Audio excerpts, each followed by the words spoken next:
তো বন্ধুরা, আপনারা ইতিমধ্যে হয়তো অনেকেই জানেন যে আমি প্রতি বৃহস্পতিবার রাত 10টায় লাইভে আসি। তো এরকম একটা লাইভে অনেক বড় হয়ে গেছিলো, এটা আফটার এফেক্টসের 10টা স্ক্রিপ্ট নিয়ে কথা বলছিলাম, যেগুলো সবগুলোই ফ্রি ছিল। তো এটা অনেকেই বলছে যে ভাই এগুলো ছোটো ছোটো ভিডিও আকারে দিলে ভালো হতো, বড় ভিডিও দেখতে কষ্ট হয়।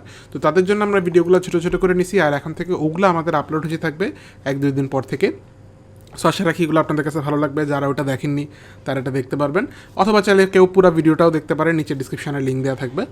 আর এগুলো আমাদের ফেসবুক পেজেও যাবে, ওয়েবসাইটেও যাবে। সো কেউ যদি আমাদের ফেসবুক পেজে লাইক না দিয়ে থাকেন তাহলে এক্ষুনি গিয়ে লাইক দিবেন, ডিসক্রিপশানে নিচে লিঙ্ক দেওয়া থাকবে, এবং আমাদের ওয়েবসাইটের লিঙ্কও দেওয়া থাকবে। ওখানে অ্যাকাউন্ট না ক্রিয়েট করা থাকলে একটা অ্যাকাউন্টও ক্রিয়েট করে নেবেন, তাতে সামনে আপনার অনেকগুলো সুবিধা পাবেন। ওকে, তো let's enjoy the tutorial.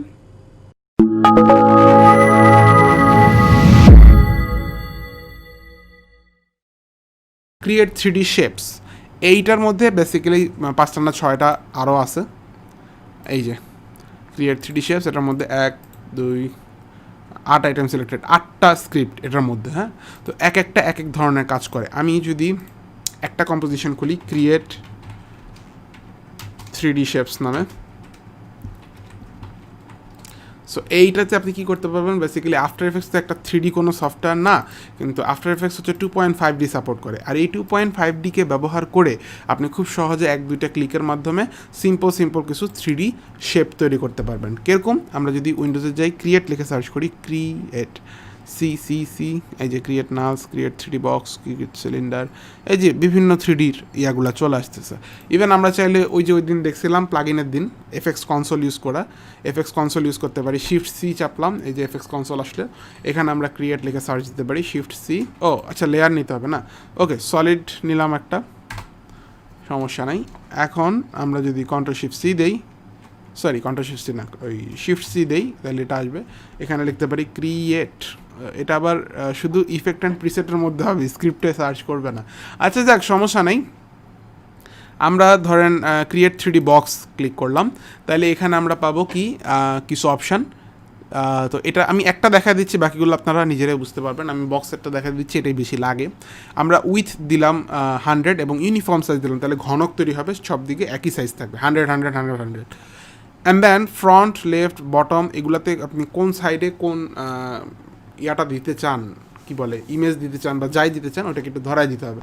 So আমি মনে করেন আমি লোগোটা যদি থাকতো ভালো হতো এখানে, সমস্যা নেই, হ্যাভ নো ওয়ারিস, আমি তো আছি। Ctrl+Shift+Y দিচ্ছি, এই সলিডটাকে আমরা বর্গ বানায় দিই 1080x1080, ওকে। অ্যান্ড দেন এটাকে প্রিকম্পোজ করে ফেলি, মুভ অল অ্যাট্রিবিউটস, এটার নাম দিচ্ছি ফ্রন্ট, ওকে। এখন আমরা এই ফ্রন্টকে এখানে খুঁজে বাইর করি, এটা আরও 5টা কপি করি, Ctrl+D এক, আচ্ছা এখানে আমরা কিউব তৈরি করে একটা গ্রুপ তৈরি করে ফেলাই, নাম দিই কিউব। আচ্ছা সি থাকুক, সি নামেই থাকুক। অ্যান্ড দেন এগুলো সবগুলোকে সি এর মধ্যে ঢুকাই দিলাম, অ্যান্ড এগুলো সবগুলোকে নিচে নিয়ে আসলাম। এখানেই চাইলে আমরা রিডেম করে নিতে পারি, ব্যাক একটা দিলাম, ব্যাক, অ্যান্ড আরেকটা দিলাম টপ, একটা দিলাম বটম, অ্যান্ড একটা দিলাম রাইট, একটা দিলাম লেফট। অ্যান্ড আমরা এখানে দেখতেছি সেম অবস্থা চেঞ্জ হয়ে গেল। এখানে জাস্ট ধরা দিতে হবে ফ্রন্টে, আমরা যদি এখানে ক্লিক করি, ফ্রন্টের জায়গায় হবে ফ্রন্ট, ও রিফ্রেশ দিলে মনে হয়, হ্যাঁ রিফ্রেশ দিছি, ও নিয়ে নিছে নিজের মতন, জাস্ট চেঞ্জ করে দিব। ব্যাকের জায়গায় হবে ব্যাক, লেফটের জায়গায় হবে লেফট, রাইটের জায়গায় হবে রাইট, বটমের জায়গায় বটম, টপের জায়গায় টপ, হয়ে গেল।